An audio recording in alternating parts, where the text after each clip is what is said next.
नमस्कार दोस्तों, आप देख रहे हैं जय बिहार। मैं हूं विनोद सिंह। आज मैं आपको बताऊंगा कि राम मंदिर से क्या क्या विकास हुआ है, प्रत्यक्ष और अप्रत्यक्ष रूप से कैसे लोगों को रोजगार मिला है। हमारे पास एक वीडियो है, इस वीडियो को आप लोग देखिए, पूरा देखिए, आपको पूरा मालूम हो जाएगा कि राम मंदिर से क्या क्या सुधार आया है और कितने लोगों को रोजगार मिला है अभी तक, आगे कितने लोगों को मिलेगा, और अयोध्या कैसे डेवलप हो रही है, हमारा उत्तर प्रदेश कैसे डेवलप हो रहा है और भारत कैसे डेवलप होगा।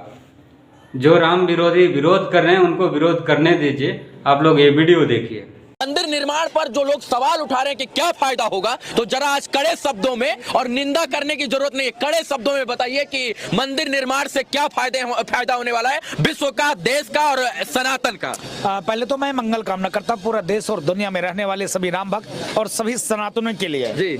मंदिर बनने से क्या फायदा होगा? हाँ, क्या विकास होगा? मैं बता रहा हूँ ना विकास क्या हुआ। यहाँ अस्पताल बन जाता तो इलाज होता। मैं शुरुआत करता हूँ। जो अपने को राहुल बाबा हैं, हाँ। इतना विकास हुआ कि उनको कभी चंदन नहीं लगाना आता था। हाँ। उन्होंने चंदन लगाना शुरू कर दिया जी।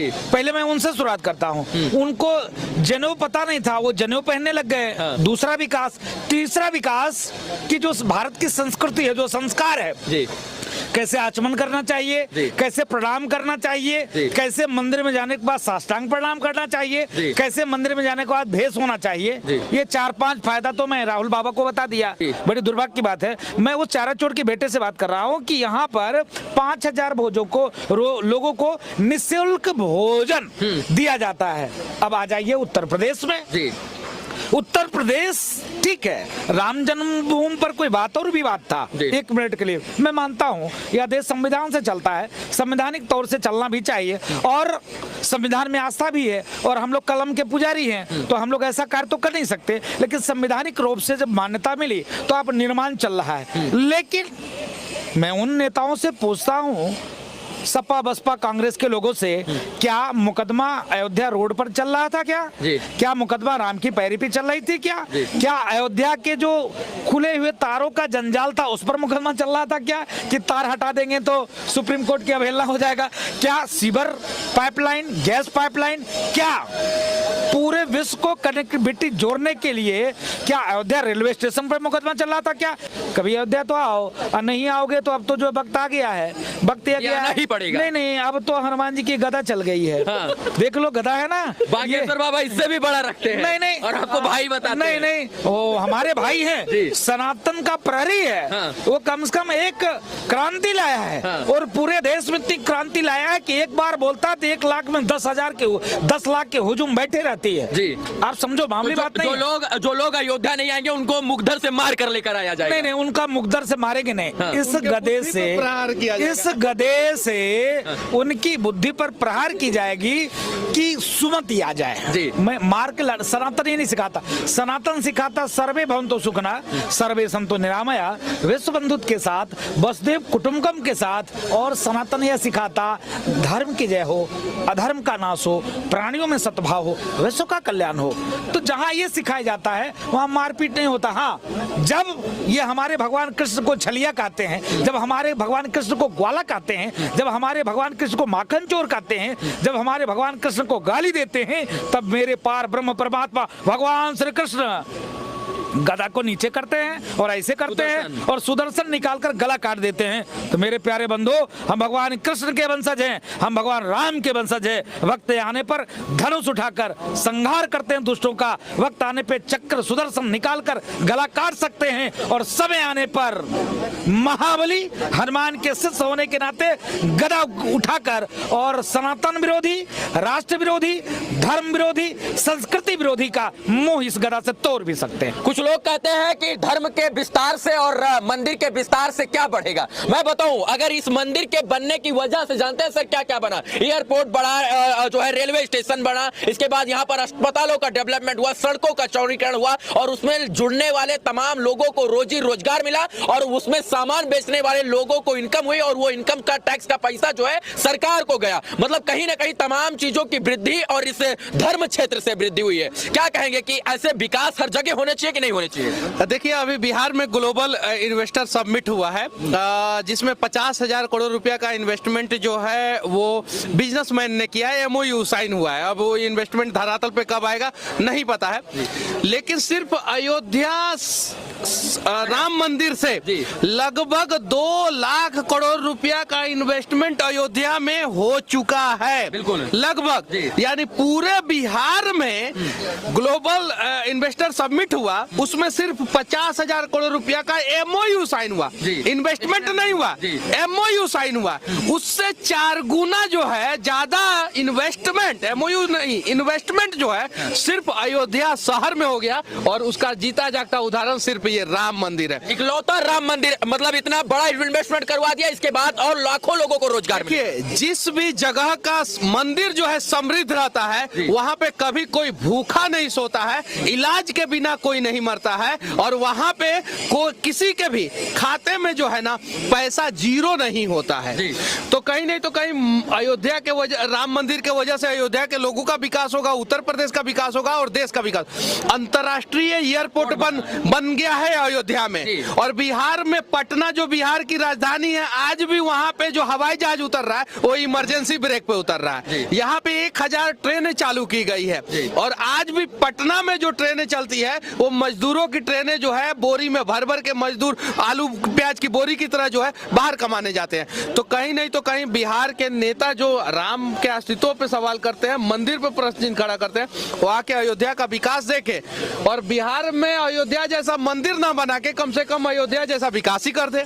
सही बात है। और रोजगार की बात करें तो यहाँ पर जितने भी लोग काम करने वाले लोग हैं, इन तमाम लोगों को रोजगार मिल रहा है। इस मंदिर के वजह से प्रत्यक्ष और अप्रत्यक्ष दोनों, इसको समझने की जरूरत है, प्रत्यक्ष और अप्रत्यक्ष दोनों तरीके से 5 लाख लोगों को रोजगार मिल रहा है। ये राम मंदिर दे चुका है।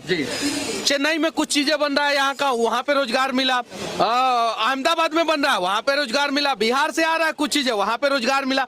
1000 जो ट्रेनें चल रही है, 1000 ट्रेनें किसी ने बनाया होगा ना, उसको रोजगार मिला। एयरपोर्ट किसी ने बनाया, उसको रोजगार मिला। सड़कें बनी, उसको रोजगार मिला। मंदिर बन रहा है, उसको रोजगार मिला। तो प्रत्यक्ष और अप्रत्यक्ष रूप से 5 लाख लोगों को रोजगार मिला है ये अयोध्या की वजह से। अगर मान लीजिए ऐसा राम मंदिर के जैसे जो है 4 शहर बिहार में बना दिया जाए, 4 मंदिर बना दिया जाए, तो 5 चौका 20 लाख लोगों को रोजगार बिहार में मिल जाएगा। यानी 20 लाख मजदूर जो है बिहार से बाहर ट्रेन में आलू प्याज की बोरी के जैसे भर भर के नहीं जाएंगे। तो बिहार के नेता नहीं चाहते हैं कि बिहार में धार्मिक विकास हो, मंदिरों का विकास हो, ताकि जो है वो चाहते हैं कि बिहार के लोग जो है बाहर जाके पलायन करते रहे। जो है अयोध्या एक ऐसा धार्मिक नगरी जहां पर तमाम लोगों को रोजगार मिल रहा है। उत्तर प्रदेश में हर एक धार्मिक क्षेत्रों को इसलिए डेवलप किया जा रहा है कि इससे सरकार की आय और व्यय में वृद्धि हो और लोगों को रोजगार मिले, चाहे वो प्रयागराज हो, काशी हो, मथुरा हो, वृंदावन हो, अयोध्या हो, विंध्याचल हो, तमाम जगहों पर जो है वैश्विक स्तर की सिटी बनाकर उसको जो है डेवलप करने का प्रयास किया जा रहा है। आप कुछ दिन पहले जो है सिमरिया घाट गए थे, यहाँ पर कुंभ लगता है प्रयागराज में, तो लोग जो है टेंट लगता है, पंडाल लगता है, सरकार इन्वेस्टमेंट करती है, सुरक्षा की व्यवस्था होती है, लेकिन कल्पवास वहां पर लोग करते हैं सिमरिया घाट पर। अभी भी सिमरिया घाट का डेवलपमेंट उस तरीके से नहीं हुआ है जिस तरीके से अयोध्या में प्रयागराज का डेवलपमेंट हो रहा है, जिस तरीके से अयोध्या का डेवलपमेंट हो रहा है। इस तरीके से जो सिमरिया घाट का डेवलपमेंट क्यों नहीं किया जा रहा है? क्योंकि वहां भी तो प्रभु राम की चर्चा होती है, वहां भी तो त्रेता का इतिहास रहा है, तो वहां का जो है डेवलपमेंट और विकास क्यों नहीं हो रहा है? मैं आभार व्यक्त करता हूं, आपने बहुत महत्वपूर्ण सवाल पूछा। हम लोग गए थे अयोध्या से लमसम 300-400 संत गए थे उस सिमरिया घाट पर, एक विश्वास के साथ गए थे कि वहां कम से कम कुछ डेवलपमेंट दिखे। तो मैं चारा पुत्र से मेरा सवाल है, किससे? चारा पुत्र से जी। चारा पुत्र डर वर नहीं लग रहा है FIR हो जाए, NSA काट कर आए हुए हैं, जेल जाकर आए हैं, 9 महीना जेल में रहे हैं। ये मनीष कश्यप है, ये डर जाएगा तो लोग मर जाएंगे। गरीब मजदूर किसान की आवाज बनकर है, ये अकेले थोड़े ना है, इसके साथ लाखों करोड़ों लोग हैं। क्या बात करते हो, लाखों करोड़ों गरीबों का मसीहा है, तो ये डर गया तो 1 लाख लोग जो है डर जाएंगे। इसके नाते डरने वाले नहीं हम लोग नहीं है। इसलिए मैंने कहा चारा पुत्र से मेरा सवाल है, भाई चारा पुत्र मैं बिहार गया था, बिहार में सिमरिया घाट गया था। सिमरिया घाट की स्थिति इतनी खराब, राम राम सीताराम, राम राम सीताराम। हमारी अयोध्या के घाटों से भी बदतर आपकी घाट की स्थिति है। क्या कर रहे हो भाई? अयोध्या से तुलना कर रहे हैं आप उसकी? अयोध्या के सामने तो उसका 10% भी डेवलपमेंट नहीं हुआ है घाटों के क्षेत्र में। नहीं, मैं घाट उन दूर मतलब सुदूर इलाका की मैं बात करता हूँ। राम घाट से लेकर आप गुप्तार घाट से लेकर राम घाट से गुप्तार घाट के बीच में ऐसे भी जगह है जहां पर एक व्यक्ति नहीं जाता है, फिर भी उसकी सौंदर्यीकरण इतना सुंदर कि आने वाले भविष्य में अगर कोई व्यक्ति आवे तो उनको लगे कि हाँ वाकई में काम हुआ है। तो मेरे कहने का भाव यही है कि कम से कम आप बिहार पे ध्यान दो। जिस प्रकार से आप धर्म पे कुठाराघात करते हो, आप धर्म के कुठाराघात करना बंद कर दो। विकास कैसे आगे बढ़े, बिहार कैसे आगे बढ़े, बिहार में कैसे चिकित्सा की सुविधा ठीक हो, कैसे शिक्षा निःशुल्क व्यक्तियों तक पहुंच पाए, कैसे लोग अपराध मुक्त हो। मैंने देखा कि एक जगह है वहां पर मैंने देखा कि एक दिन में 36 मर्डर हुए। अरे राम राम राम राम राम राम। तो ये स्थिति बनी हुई है, तो कम से कम आप चारा पुत्र जी ख्याल करिए, नीतीश कुमार जी ख्याल करिए। बिहार मनीष जी से अंतिम सवाल है, सिमरिया घाट सच में उसका विकास होना चाहिए। उत्तर प्रदेश की राज्य सरकार जो है अयोध्या और तमाम धार्मिक स्थलों का विकास कर, सिमरिया का क्यों विकास बिहार सरकार नहीं कर पाती? बिहार के नेता चाहते हैं ना कि बिहार के गरीबों का विकास हो। मेरे खाते में 43 लाख रुपया है, मेरे कंपनी के खाते में 33 लाख रुपया और मेरे खाते में 6-7 लाख रुपया और मेरे फाउंडेशन के खाते में कुछ पैसा, टोटल 43 लाख रुपया है। मैं सारा का सारा पैसा जो है बिहार के गरीबों को दे दूंगा, सारा का सारा। बिहार के जो नेता क्या खाइएगा? हमारा काम अरे हमारा काम आप जैसे लोगों के सानिध्य में रहने से चल जाएगा, महाराज जी के सानिध्य में रहने से चल जाएगा।